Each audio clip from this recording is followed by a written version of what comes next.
Сайн байцгаана уу? За, анима эхлүүлэхээс өмнө би 4 өдрийн өмнө нэг пост оруулсан. Тэр нь болохоор Марчес 2000 боллоо. Комент хэсэг сэтгэлдээ үлдээгээрээ дараагийн бичлэг сэтгэлдлийг нь бичлэгний эхлэлд оруулна гэсэн пост хийсэн.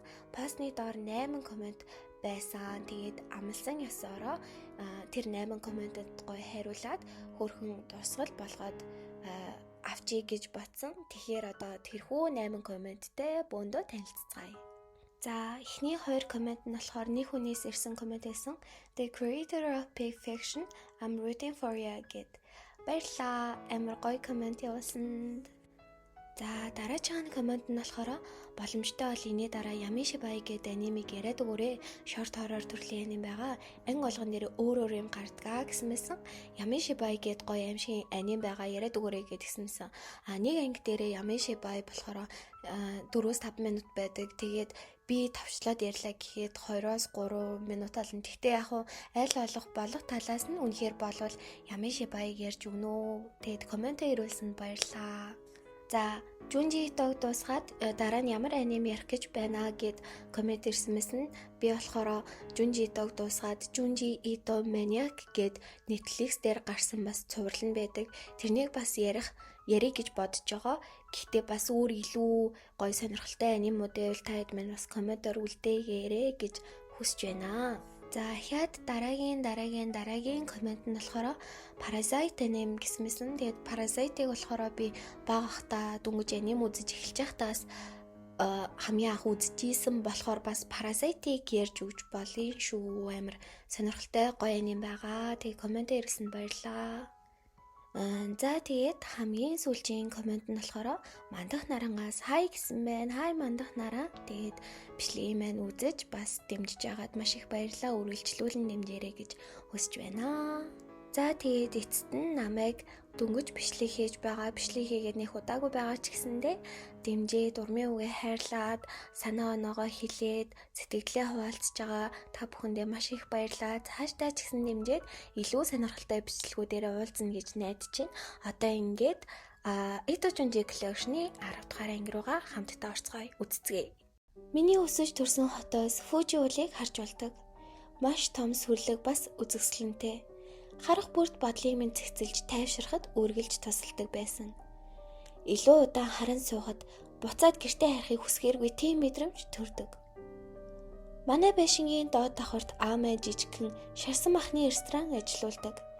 Үргэлж харанхуй, бас давчуу, тос даасан мэдрэмж төрдөг байлаа. Баг нь хан гэрийн тавилга дээр ягаад ч юм тосоор бүрхэгдчихсэн байдаг. Ээж маань байдаггүй болохоор хинт ч юунд анхаарал тавьдаггүй. Хідэн ч удаа юм аваад цэвэрлсэн буцаад л тос даачдаг нэг тиймэрхүү. Дээрээс нь нэмээд манай аавын бие болон арьс тос даасан маш их тослог. Би дээрээ ахтай тэр жаахан гажиг зантай аавыг байхгүй намайг үргэлж дээрлэхэн хашраадаг байлаа. Түүний өөр нэг гажиг үлд нь галтгоор нууцаар орон ургамлын тосыг амтархан уудаг зуршил нь байсан юм. Харсан ч аавд хэлж болохгүй. Хэлвэл би түүний намайг яаж дээрлэхэд зотхыг нь мэднэ. Тос даасан гэр ааваас үнэртдэг жигшмээр үнэр бас тархан дээрлэх байх. Би бүгднийг үзээ яддаг байсан. Би өдрөөс өдөрт тосонд мэдрэмтгий болж ирсэн. Яг одоо агаар дахь тосны хэмжээ 50%, ил галаас болгоомжил. Агаар дахь тосны хэмжээ 60%. Ах маань насанд хүрэхэд түүний нүүрэн дээр батга гарч эхэлсэн. Түүний нүүрний батга хувцс дээр нь нэвцэн тосноос болон ангийнх нь хөвгүүд тэрнийг дээрлэх болсон. Хөөе, юу вэ? Чи намайг зодуулж яхад хараа шоолж байсан мэт дээ. Намайг тийм зүйл хүртэх хэрэгтэй гэж бодсон уу чи? Белгоро. Миний царай анханаас ийм байгаа таны буруу. Би юм байна бараг л тосонд бохирдсан заа юу? Та одоо юу хийх юм гээд аавтайгаа маргаж эхэлдэг. Энэ явдлын дараа ах маань өрөөндөө байх болсон. Дээрээс нь өдөр болгон байж болох хэмжээнээс их тос уудаг боллоо. Юу вэ? Хөө юу вэ? Наашир. Яасан мэха? Дэлгүүр яваад дахиад тос худалдаад аваад ир. Бас шинэ ор хүнчлийн давуу. Энэ нь тос нэвччихсэн наалдамхай заван болчихсон байна. Ойлголоо. Гэхдээ аав надад мөнгө өгөхгүй штэ. Амаа татаад хааны газраас мөнгө олоод аваад ир. Миний хэлсний хий. Би маш ууртай байна шүү гэд нүрээ гараараа даран шахахад нөгөө батганаас нь тос юугийн нүрэл үсрэх үед тэр заваа юм бэ гэд хэлчихдэг. Үүнд нь нууралсан ах нь түүнийг өрөөлүүгээ хүчээр татан оруулж дээрээс нь даран нөгөө батгаар дүүрсэн нүүрнийхээ тосыг шахан юуийг тамлж байх үед ардаас нь аав нэг юмар цохиод унгачдаг. Хоёр үйлчлүүлэгч хоорондоо ярилцж гинэ. Якинеко дараа мараа явж шарсан мах идэх үү? Яах юм бэ? Тэр чинь бохир газар штэ. Нэг л тос даасан эвгүй газраа. Би нэг өдөр очиж мах идсэн.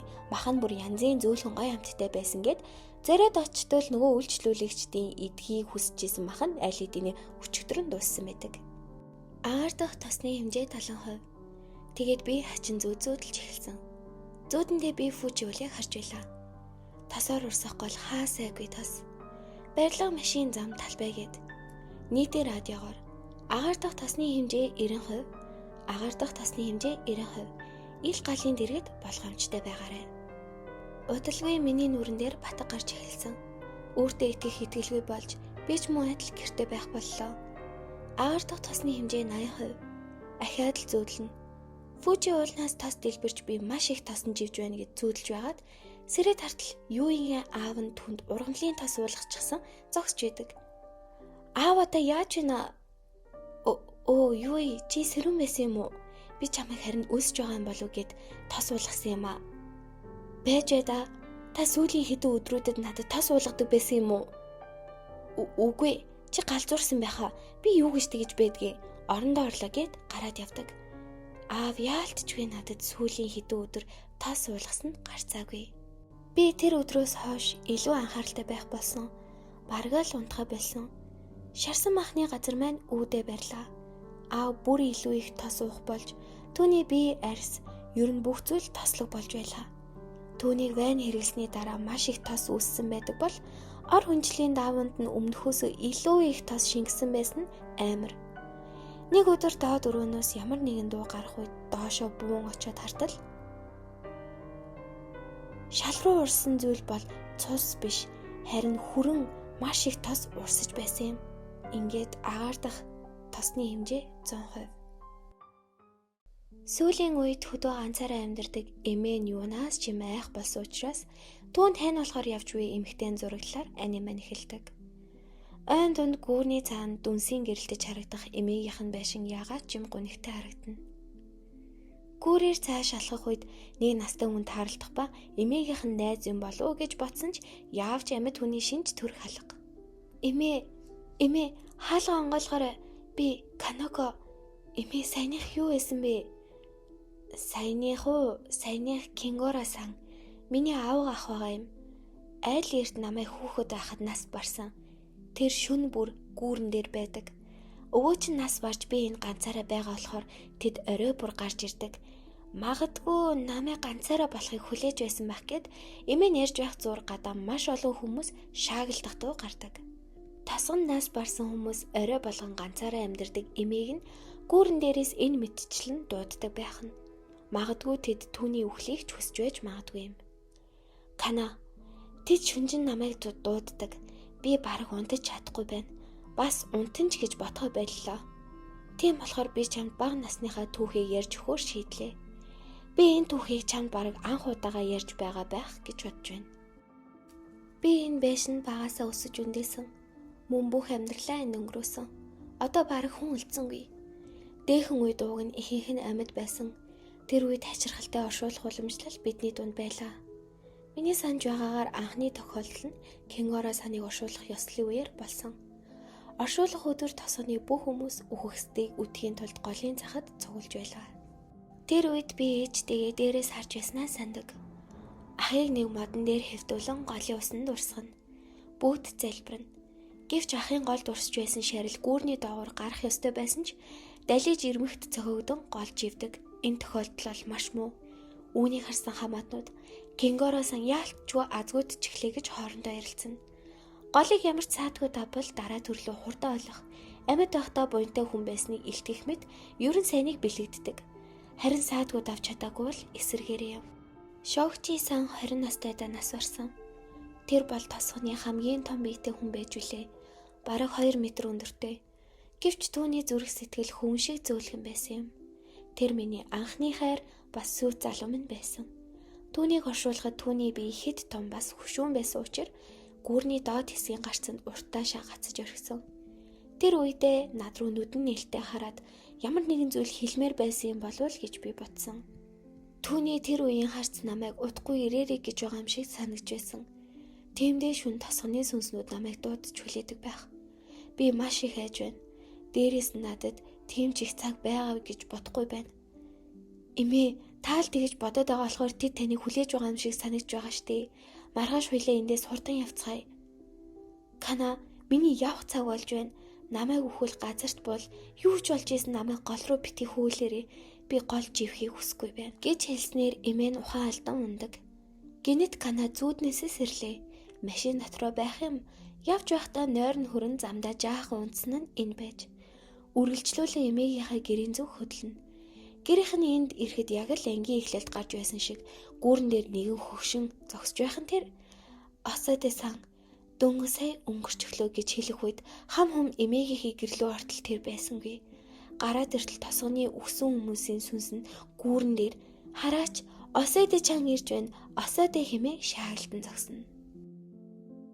Голоор урсаж байсан эмээ нь эрмэг цохигтон гол руу живдэг. Эцэст нь шогжи осоотой хоёр гэрлэх боломжтой боллоо. Гэхдээ осоотой чан нилээл хөгшөржтэй хэмээн ярилцсан. Эмээгээ ус руу живж байхыг харсан Кана эмээ рүүгээ яаран оцсон ч оройтжээ. Тэр аль хэдийнэ живдэг. Живсний ардаас гүүрлүү хартал тосгоны хүмүүсийн сүнс нь байхгүй болсон байдаг ба усан дотор бүгднгийнхэн сүнс хамтдаа байгаагаар 10 дугаар анги маань дуустдаг.